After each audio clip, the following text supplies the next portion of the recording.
Ebya Bruno K ne Dola bannange byo bizeemu bino byo simanyi gye bigenda kuggweera obutambi mbuyina mu maaso awo. Ray P mukyala Bindeeba mukyala Cocktail bannange naye maziga meerere Godfather ne Dr. Sefuko kye bamukoze obutambi ogenda kuba nga obufuna ate maaso awo. Jennifer Furufiga bannange naye avuddeyo e Dubai naye maama byatendayo si birungi yadde n'akamu mugamba mutya mwasiibye mutya kansuubire muli bulungi ng'enkola yaffe kusaba vidiyo eno giweeka like era n'esaba gwe wenna atannaba kusubscribinga wano ku Suvi News nti mukwano subscribinga era otapinge ne mu notification bell olemesibwanga byonna bye mba nteekayo wano ku Suvi News. Munnange sigenda kulwisa era nga nkutandise n'omukyalo ono gw'olaba Lydia Jasmine munnange nno bino ebifaananyi nga w'obiraba bw'ati bw'agenze ku Facebook page ye n'abipostingayo takomye okwo n'ateekako awo obugambo n'agamba bannange bantu mmwe munjagadde bannange bafaani munjagadde bw'atyo munnange ne twebuuza omuwala omulungi ono yenna kubanga agambye mbuye tafunangayo muntu yeri amwagadde nga bafaani ono omuwala anyirira yenna kyogamba nti tewaliyo ebbali kiddaliddali ekimwagala okusinga bafaani wamma tetugenda ate kubanga tubiyingiramu bwe tweyongerayo mugaaleero wano wo we tulaga simanyi na kumanya kweggamba kino kisusse omuntu kyayinza okukola guno omulembe gwo simanyi na kumanya munnange mabegako awo Honorable Dr. Hilda Mani yavayo n'agamba nti kyandibadde kirungi nnyo omuntu awuza emyaka 43 okudda wansi abeere mu kamera naye ku myaka 44 okudda waggulu bannange tuve mu kamera kati raba ono omusajja mukulu yina yeekoze ebintu ayambadde ebintu by'abakazi oba namusiyazi simanyi na kumanya naye nga bibiri mu sayidi ezeyo munnange Fangoni Maza Jennifer Furufiga Nakangubi tumanyi bulungi nnyo yenna abadde ali mu kibuga Dubai naye munnange lwakuba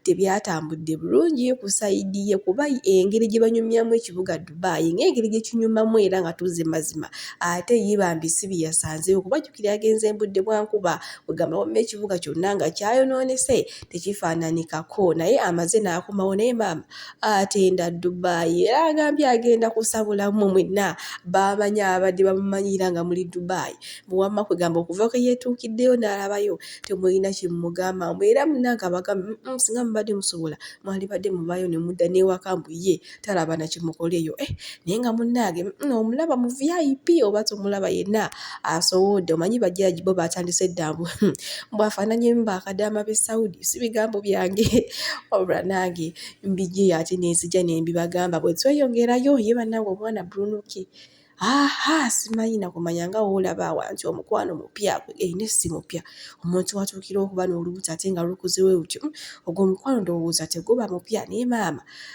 omwana w'embarara amuvugamuko kasipiidi babadde bali awo ku live naye nga maama kasipiidi ko kalire kalekale ndowooza oba ebintu byalavu era bwebiti we bibeera tetugenda ate kubanga tubiyingiramu nnyo naye waliwo olutalo oluyimuseewo oba lino bbuba oba kweraga oba kukola ki munnange Bruno K oluvannyuma lw'okuteekayo obufaananyi oba kugamba nga alinganga alumya Doola oba kaŋŋambe bwe batyo munnange Doola naye bwatyo bw'agenze n'afunayo ekifeeka akawunti n'aggyayo pilot n'agamba nze sikyali mu grade z'aba Bruno K nti ate mbasajja bonna be nali ndeetiize Bruno K yali omusajja owa layisi naye nze ndiringira mu baroya mu bapiloti wamma nga woolaba awo naye tugaze ne tubizuula mu munnange bintu bipange bupanzi munnange kwegamba bbuba lyeri mutawaanya olw'okuba yalabye Bruno K kwegamba nga ye yamuvinga ono yafuna ate bambi omukyalo omulala era ng'alina olubuto osanga ye bambi Doola abadde alina essuubi ng'amanyi nti Bruno K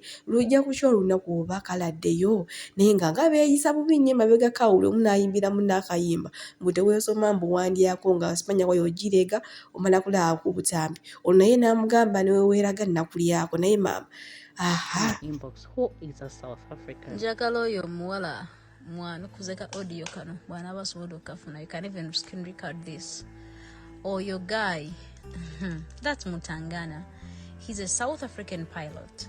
He's happily married. Muvubuka muto. Never nanga abana. Katajio gufananyi gwa Google, Instagram. She's trying to kubuzabuza abantu. Oh, yo, you got Mutangana mtwala. That's Chris Mutangana. Go to Instagram and check. Let that girl also get a life. Okay, bawabu jaumuluma, but let her get a life. Come on, you people. Let that girl also get a life. Like, but let her get a life. Come on, you people. Pilots don't just date everybody.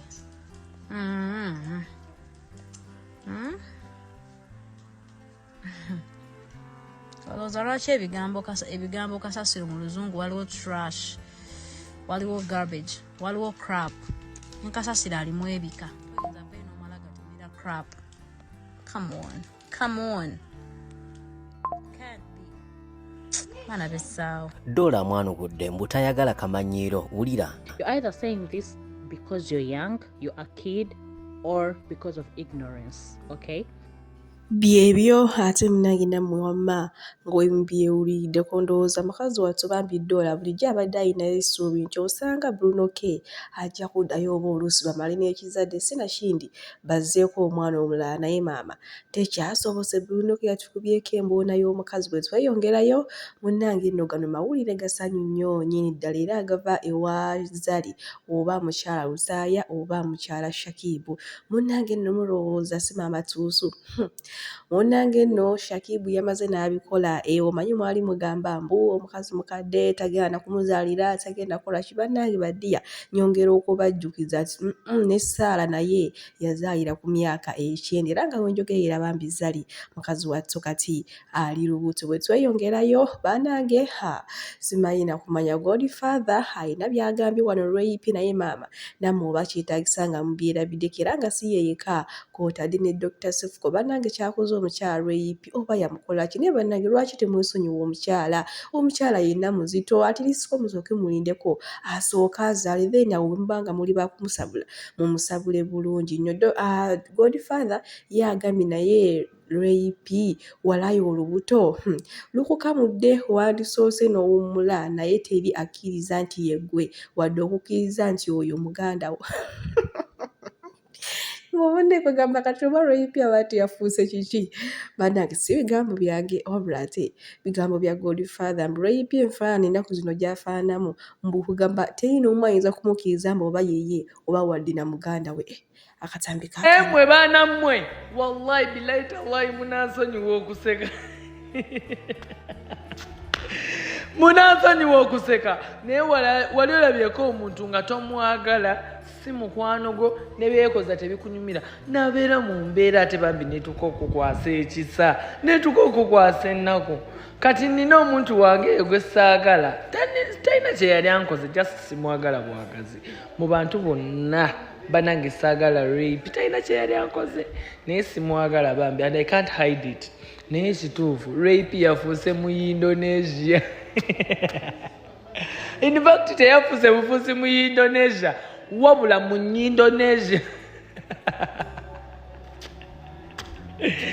Munansonyiwa okuseka naye bambi walayi Rape olubuto lwamukoze bubi nnyo bino teyabisuubira. Singa yategeera nti olubuto lulumukola ebyo walayi oba osanga oli awo yandibadde alindako. Neffe Rape tukwagala nnyo ne bambi okyuse kolako ku jimu jakatunkuma ennyindo gitwale baginyigeko mukwano. Oli mukazi mulungi by the because oli kunakyo oli mukazi mulungi naye banaye olubuto bambi kyelwakukoze ennyindo wano ina engeri gye yazimbyemu nebanga akabega oba akaki bannange nebanga oba akagulu k'endogoyi bannange eringa akabega sagala nakuvuma kubanga bambi ate kati onkwasizza ennaku bambi nakazadde katusuubire ogenda zaala balongonze benkwagaliza kuba waba mwana omu walayi nga yakutuusiza bw'ati olwoba olifuna olw'abalongo totwabikeko. Rape wange Mrs. mu Indonesia. Kyokka bannange omuganda nga mu Indonesia.